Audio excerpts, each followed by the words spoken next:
Hal-hal yang harus diperhatikan ketika melakukan public speaking dan presentasi. Berikut adalah aspek penting yang harus diperhatikan ketika melakukan public speaking atau presentasi. Yang pertama, aspek verbal, kemudian yang kedua, aspek nonverbal, yang ketiga, artikulasi atau intonasi, dan yang keempat, mengenal audiens. Aspek verbal adalah komunikasi antar manusia yang dilakukan melalui kata-kata secara langsung. Pada saat informasi tersebut berlangsung, akan terdapat informasi yang disampaikan berupa kata-kata. Yang dapat menunjang aspek verbal yaitu kata-kata yang terorganisir dan tidak terbata-bata.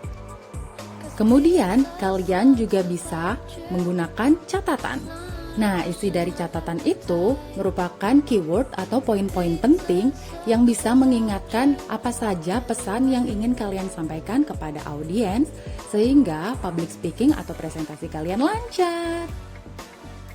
Selanjutnya, aspek kedua yaitu aspek nonverbal.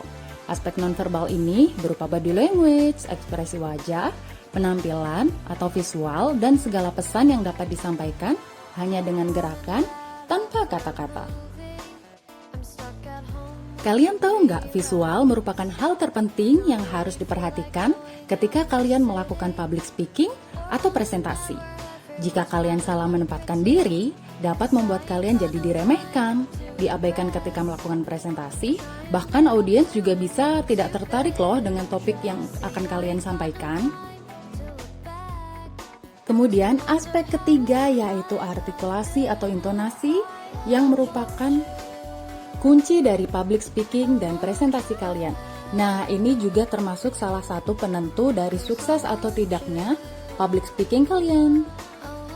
Aspek terakhir yaitu mengenal audiens. Dengan mengenal audiens membuat pembicara lebih mudah untuk mencari cara dalam menyampaikan pesan.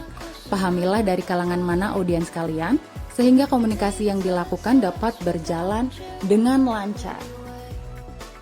Setelah mengenal 4 aspek penting dalam public speaking dan presentasi, sekarang aku kasih tips biar kalian terlihat percaya diri dan sukses dalam public speaking atau presentasi. Tips yang pertama, lakukan eye contact, dan yang kedua, postur tubuh tegap, yang ketiga, gunakan tangan kalian, yang keempat, perhatikan intonasi, dan yang kelima, perhatikan artikulasi.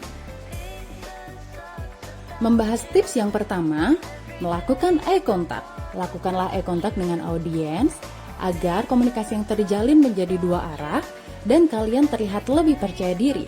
Namun, jika belum percaya diri, kalian bisa kok menyiasatinya dengan cara memandang dahi audiens saja. It's okay. Kemudian, postur tubuh yang tegap. Postur tubuh yang tegap membuat kalian terlihat tidak ragu-ragu untuk melakukan public speaking atau presentasi, sehingga audiens pun juga merasa yakin untuk menerima pesan yang akan kalian sampaikan. Tips ketiga, gunakanlah tangan kalian untuk menekankan poin-poin penting yang ingin kalian sampaikan kepada audiens.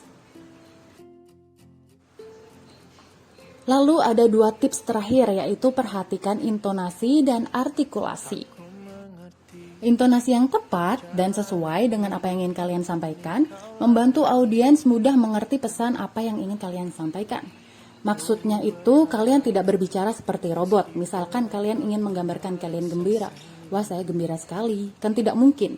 Jadi kalian harus menggunakan intonasi yang tepat seperti, wah, saya gembira sekali loh.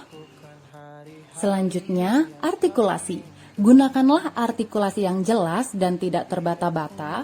Lebih baik jika pada saat melakukan public speaking atau presentasi, diberikan jeda dalam beberapa kalimat agar audiens dapat memproses pesan apa sih yang ingin kalian sampaikan. Jadi audiens tidak merasa tergesa-gesa dan bisa memahami apa saja yang kalian bicarakan pada saat itu.